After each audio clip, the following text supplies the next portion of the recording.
Joining me today is Wayne Fenstermacher out of Collegeville, Pennsylvania. Out of an audience of more than 50,000 agents nationwide, Wayne's been selected to represent Broker Agent Advisor as this month's Broker Agent of the Month for the state of Pennsylvania. And Wayne, we've had some good dialogue. I've enjoyed the process of getting to know you, and it's a privilege to me to spend a couple minutes with you and shine a light on you for the way you represent yourself as a realtor. And I just want to say congrats on being recognized, and thank you so much for joining me. Thanks, Brian. It is a pleasure, and it's an honor to have the opportunity to talk with you. Well, it's my hope, Wayne, that in just a couple minutes here on video, for those that get a chance to see it, they just get a sense for who you are and maybe a little bit about why you were selected. And I thought we would explore a couple questions together, and I want to start with the topic of real estate. There's a lot of things you could be doing professionally. What was the inspiration for you to get in this business and become a realtor? Well, so let's see. I'm not a spring chicken, so I didn't start in real estate. This is actually my third career. I started off as a journalist and as an editor of a newspaper, multiple newspapers over time, and that was just as the internet was coming of age in the mid to late 1990s, and I took that information and that experience and put that into PR and analyst relations for a tech company. There for about 10 years and got downsized. And I had a colleague of mine, a friend from high school I live about a county away from, or maybe 2 counties away from where I grew up. And I noticed on her Facebook that she was talking about real estate. So I reached out to her and she said, "Oh, you'd love it. You'd be great at it. You got to do it." And you know, the rest is history, I guess. But I mean, look back, my father actually sold real estate in New Jersey in the early 70s. And there's family lore about him selling a house on Christmas Day. So I guess there's a little bit of being born into it, but there was a big gap in between. And here you are, like you said, kind of the rest is history. It's really fascinating to me listening to how different people sort of discover the business. And as you know now, it's far harder than most people realize. I think from the outside looking in, most people think all real estate agents make a ton of money and the job's really easy. And the reality is nothing could be further from the truth. Most people don't find success. And yet it still ended up being something that's a good fit for you. Why? What keeps you in this business, Wayne? What do you find most rewarding about it? Well, I like to say that I get up every morning trying to get in between homeowners or future homeowners and those who are not the best at it. And I almost want to say it's get between the homeowners and people who are real estate agents who don't really have a service, a heart of service. So that's what kind of keeps me going. I mean, I got a phone call just before we came on here, and it's a gentleman who's going through a divorce. So I mean, I started to reflect on, you know, we meet people that are either in the happiest part of their lives. I have another client that's reached out to me and said that they just got pregnant, and you know, sometimes it's the most joyous part of their lives. And in this case, this gentleman called me because he's getting divorced. And so we meet people in all the realm of life-changing events. So it's a chance for me to be in as part of that and help them get through it. You know, because like you said, real estate's not easy. It may be simple. So when I first got into the business, a broker of mine, the first broker I was with, I've only ever been with 3 in a little over 10 years. I would go and ask a question. I said, well, so I'm looking to find out, what do you have to do to sell a house? And he says, well, depends. It's like, okay, so you're going to tell me it depends. Okay, so that's like a lawyer's comment. And then I realized, it took me a little while to realize it may only be 10 or 12 or 13 things that you have to do to sell a house, but there are 10,000 possibilities that you have to pick those 10 or 12 things from. So it's you talked about it being not a lot of people will fail out of this because they think it's easy. They think, they see on TV, you go and you show people 3 houses, they pick one, and then magically in a half an hour, they're celebrating with the keys. Doesn't happen that way. Even the smoothest of smooth transactions, it doesn't happen that way. And those aren't the only ones you have. You have those that keep you up at night. And the other bit of advice that broker gave me was that you can't want the transaction, you can't want the outcome more than your clients. And sometimes you just have to take that step back and help them understand their possibilities. Oh, that's the other thing that it kind of gets me. I've got agents, they say, I wouldn't accept that offer and I wouldn't do. It's like, you don't accept the offer, your clients do. And sometimes I have to remind my colleagues, sometimes it's just, it's not a personal thing. You advise your clients and you take a step back and you allow them to make the decision.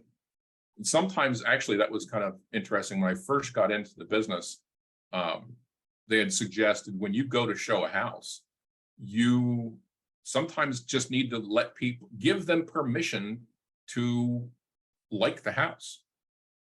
That sometimes, and it does happen. It does happen when you show one house and they say, I like this house. I could see myself living here. It's because they've, times have changed. People have looked at on their phone, on the computer, they've done the research, they've seen the seller's disclosure. All that's different than when I bought my first house and my agent, who I drove up to the real estate office and said I needed to buy a house. That's the complex decision process that was. She showed me 40 houses. And I tell my prospective clients, I'm never going to do that to you, because that was hell. That was just horrible. It was a horrible experience. So I think a lot of agents, you'll hear them say that it's, it was a bad experience they had, and they want to make sure that, and it's no different. You just have to find a way to persevere and stay with it. There are going to be those ups and downs. But it's, if you stick it out, it can be very rewarding. I mean, I get emotional when I'm talking to clients about stuff, and, because it means a lot. Yeah, it matters, no doubt. It's clear just listening to you talk, you care. I found a testimonial of yours, Wayne, and I thought it was appropriate to share how a client would describe going through that process with you as their realtor. So Wayne's an expert in real estate. He cares about his clients and treats them with compassion. He listens well, responds to every question, and understands how to serve his clients. Wayne has become a great friend of our family, not because he helped us tremendously in selling our home, but because he truly cares about his clients. I fully recommend him to anyone that is looking to list their property. You'll have a friend for life. That, my friend's really high praise. Like, if I could describe the perfect testimonial, that would be it. And congrats on the kind words. No, I appreciate that. And that's something that I think from the very beginning, when I'm starting off and meeting somebody, is I start thinking about, what are they going to say about me? I want them to use me as an example to measure other agents against.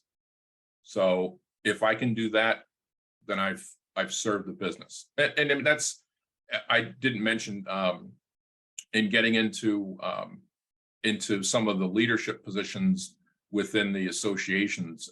So most realtors are members of their local association, their state association, and the National Association of Realtors.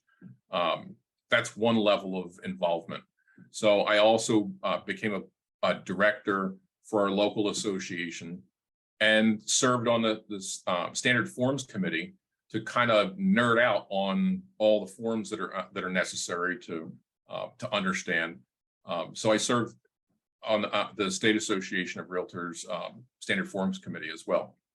So it's not always about doing it for yourself, but trying to help the industry and my fellow colleagues it is more of a cooperative association with other real estate agents. There is some competition, but in the end, you do have to cooperate with each other so that both the seller and the buyer are well represented. Yeah, I would agree with that. I think it's always better if we can kind of harmlessly coexist as opposed to there being some level of tension as part of the transaction. Talk to me about Collegeville, PA. I've not spent a lot of time up there. What makes Collegeville such a great place to live, work, and play? Well, let's see. So we're positioned, we're about 45 minutes outside of Philadelphia, and all the culture and all that stuff, the history and that comes with that. And about 45 minutes to the west of us is cow country. So it's, Lancaster County, Amish country, touristy kind of area. So it's great positioning there. I got involved a while ago with the theater organizations in the area, and I serve as a volunteer coordinator for the Steel River Playhouse in Pottstown. And there are over a half dozen or more just around in our county and in the neighboring county of local theater groups. And I mean, even in our town, we have, a multi-million-dollar stage theater that puts on a half a dozen performances with literally thousands of people going to them. I didn't know anything at all about that. So I mean, we've got some great stuff going on. A wide variety of communities to live in, from $1 million homes to starter homes, townhouse communities, condos to kind of estate type sizes. So it's a great place to live, work, and play. We've got great tourism stuff. We're just outside of Collegeville is the Valley Forge group, the tourism group. So there's Valley Forge National Park and all that great stuff that has to go with that. That's Washington crossing the Delaware type stuff. So it's a great place to live. Like I said, it's close to everything, and we've got all the great shopping and all that as well. We've got premium outlets near us, not too far away. So, and great food. Just a lot of diversity, right? Whether it doesn't really matter what your interests are. You describe a place where it kind of accommodates everybody. Before I let you go, I want to ask you one more question. We've talked a little bit about how hard this business could be and how much effort's required to understand the myriad of things that you need to be knowledgeable about. If you were to give one piece of advice to a peer in this business, Wayne, what would that one piece of advice be? And I kind of thought about that when I kind of mentioned the word persevere earlier. And that is that, there are going to be those ups and downs. There are going to be, we'd talked about before that so many people who start in the business will end, they 80, 90% of the people will not survive past a couple of years. And if you stick it out, I mean, when I started off, I didn't have a big sphere of influence, and I didn't have a way to market myself. I went out every opportunity, open houses, and I walked neighborhoods, knocked on doors and said hi and introduced myself. And if you can be of service to other people, that's the other thing too, is don't waste money on buying leads and trying to buy the business. You just have to go out and be genuine about it. And if you can go to people and offer assistance, and sometimes it's just hearing them out. Maybe you don't actually do much, but you're there to be a listening ear. And if you can help them in the real estate realm, be there. Our brokerage has this theme of being a forever agent. So, see, now I get broken up. And when I talk to my clients, and we become friends. I want them to call me if they have any question whatsoever, whether it's about real estate, their house, the community. If I can be of assistance in any way, give me a call. So I think that if you can follow that pattern as a new agent or as a growing agent, that you can do well in the business. I say this all the time these days, the shortest distance between two people is trust. It's our responsibility to demonstrate to others that we can be trusted and they can count on us. And if we can do that well, then this business will take great care of you. Wayne, it's a pleasure to get to know you a bit, and proud to share a couple moments shining a light on you for how you represent yourself. You're a good example of what it means to be a professional realtor. And I just want to say congratulations again on being recognized. And I wish you nothing but joy and abundance on the rest of your journey. Thanks, Brian. I appreciate it. You're welcome.